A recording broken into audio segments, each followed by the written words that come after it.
بسم اللہ الرحمن الرحیم۔ ناظرین، ایک آج تو سب سے پہلے جو اہم خبر ہے وہ ہے مولانا مسعود اظہر۔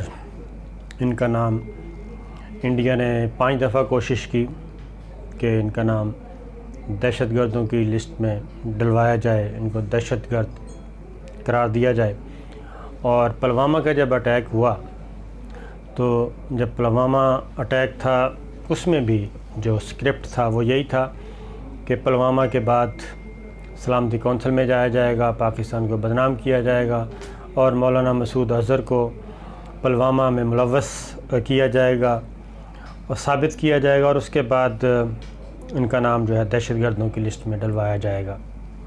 سلامتی کونسل کا اجلاس ہوا، لیکن پلوامہ کے بارے میں ابھی تک پاکستان کے خلاف کسی قسم کا کوئی ثبوت انڈیا نہیں دے سکا۔ لاسٹ جب ہیئرنگ تھی سلامتی کونسل میں تو اس وقت چائنا نے اس ریزولوشن کو ٹیکنیکل گراؤنڈز پہ ڈیفر کروایا اور انڈیا کامیاب نہیں ہو سکا۔ پھر اس کو فیٹف میں جو معاملہ چل رہا ہے پاکستان کا، اس کے خلاف استعمال کرنا تھا، وہ بھی کامیاب نہیں ہو سکا، اور بالآخر انڈیا کو ریورس گیئر لگانا پڑا، اپنے موقف سے ہٹنا پڑا اور مولانا مسعود اظہر کو پلوامہ معاملے سے الگ کرنا پڑا۔ اور جو نئی انہوں نے امینڈڈ ریکویسٹ دی وہ تھی کہ جیش محمد کے کیونکہ یہ سربراہ ہیں اس لیے ان کو اس لسٹ میں ڈالا جائے۔ جیش محمد پہلے سے ہی ہمارے ہاں کالعدم تنظیم ہے پاکستان میں، اور اس پہ بیک ڈور چینل پہ چائنا نے اہم کردار ادا کیا پاکستان کے ساتھ مل کے، اور دیگر کنٹریز کو بھی، کہ بھارت کے الزامات کا کوئی جواب، کوئی ثبوت اس کے پاس نہیں ہے، لہٰذا بھارت کو ترمیم شدہ ایک قرارداد لانی پڑی، جس کے بعد یہ ہوا۔ اور اس طریقے سے بھارت کی جو وہ کوشش تھی وہ تو ناکام ہو گئی 100% کہ کشمیر کی جدوجہد کو وہ ملائن قرار دیں یا دہشت گردی کی کارروائی قرار دیں، وہ تحریک پہ کوئی اثر نہیں پڑے گا، اور پاکستان کا جو اس قرارداد کا منفی اثر ہے وہ فیٹف والے معاملے میں بھی نہیں آئے گا۔ ایک بات تو یہ اب بھارت میں اس پہ تنقید شروع ہو گئی ہے۔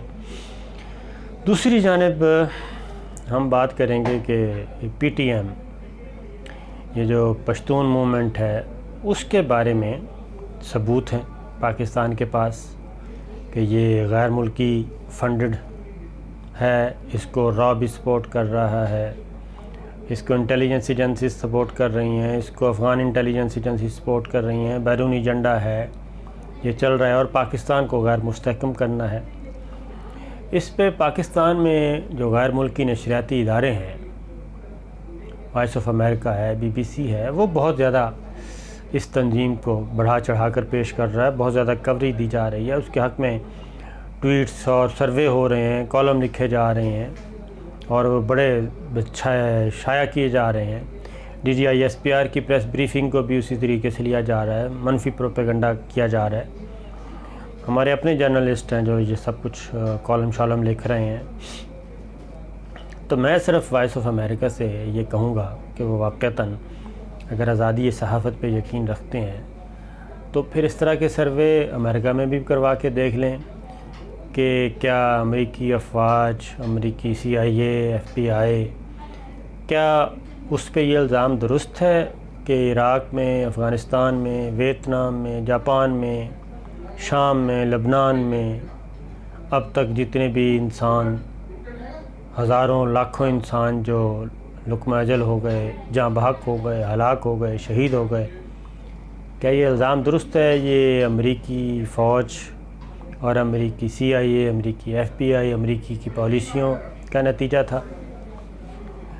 پھر بی بی سی بھی اگر آزادی صحافت پہ یقین رکھتی ہے تو وہ بھی پھر لندن کے بارے میں، برطانیہ کے بارے میں بھی اس طرح کے کوئی سروے کر کے دیکھ لیں۔ تو اگر تو وہ سروے کر لیتے ہیں اور اگر برطانوی فوج کے خلاف، برطانوی MI6 کے خلاف، برطانوی حکومت کی پالیسیوں کے خلاف کر لیں تو بہت اچھی بات ہے، تو پتہ چل جائے گا۔ تو کیا ایسا تو نہیں ہے کہ یہ غیر ملکی نشریاتی ادارے جو ہیں یہ بھی اس ایجنڈے کا حصہ ہیں جو سپر پاورز کا ہوتا ہے، تیسری دنیا کے ممالک کو، تھرڈ ورلڈ کنٹریز کو ڈیسٹیبل کرنے کا۔ پاکستان ان میں سے ایک ملک ہے جس کو سپر پاورز ہمیشہ غیر مستحکم رکھنا چاہتی ہیں، انتشار چاہتی ہیں، مزید نیو ورلڈ آرڈر جو ہے اس کے مطابق پاکستان کو مزید حصوں میں تقسیم کرنا ہے، لسانی بنیادوں پہ تقسیم کرنا ہے۔ تو کیا یہ غیر ملکی نشریاتی ادارے بھی اس کمپین کا حصہ ہیں، اس ٹول کے طور پہ، ان کے ٹول کے طور پہ کام کر رہے ہیں؟ ان پہ جو کام کرتے ہیں لوگ، جو کالم لکھے جا رہے ہیں، وہ بھی اس کا حصہ ہیں؟ یہ ساری چیزیں تو ظاہر ہوتا ہے، ورنہ پی ٹی ایم سے بی پی سی پاکستان میں بیٹھ کے اتنی کوریج دے رہا ہے، پی ٹی ایم کو سمجھ سے بالاتر ہے۔ کیا کشمیر، مقبوضہ کشمیر کو بھی کبھی کوریج دی ہے اتنی؟ کیا کبھی فلسطین کو اتنی کوریج دی ہے؟ کیا لبنان میں جو کچھ ہوا، شام میں جو کچھ ہوا، افغانستان میں جو کچھ ہوا، عراق میں کچھ ہوا، کیا اس کے بارے میں بھی وہ کوریج ہے؟ نہیں ملے گی۔ اسرائیل کے بارے میں کبھی کچھ لکھا بی بی سی نے؟ نہیں لکھا، لکھ سکتے نہیں ہیں، کیونکہ وہاں پہ آزادی صحافت کا وہ معیار ہے نہیں جو وہ یہاں پہ ہمارے ہاں لاگو کرنا چاہتے ہیں۔ مادر پدر آزادی اور میڈیا کو ایک ٹول کے طور پہ استعمال کر رہے ہیں ریاست پاکستان کے خلاف۔ اسی طریقے سے وائس آف امریکہ، کیا وائس آف امریکہ نے بھی کبھی سٹوریز کیں، کبھی کام کیا اسرائیل کے خلاف؟ کیا ہے تو بتا دیں، ان کو بھی نظر آنا چاہیے۔ تو کیا وائس آف امریکہ بھی پاکستان کو ڈیسٹیبل کرنے کے ایجنڈے میں حصہ دار ہے؟ یہ وہ چیزیں ہیں جو کہ کوشچن کر رہی ہیں، جن کا جواب نفی میں ملتا ہے کہ یہ اپنے ملک میں وہ اصول نہیں لاگو کرتے جمہوریت کے اور آزادی صحافت کے، آزادی کے، آزادی اظہار کے، جو وہ دوسرے ملکوں میں لانا چاہتے ہیں۔ اور تو اور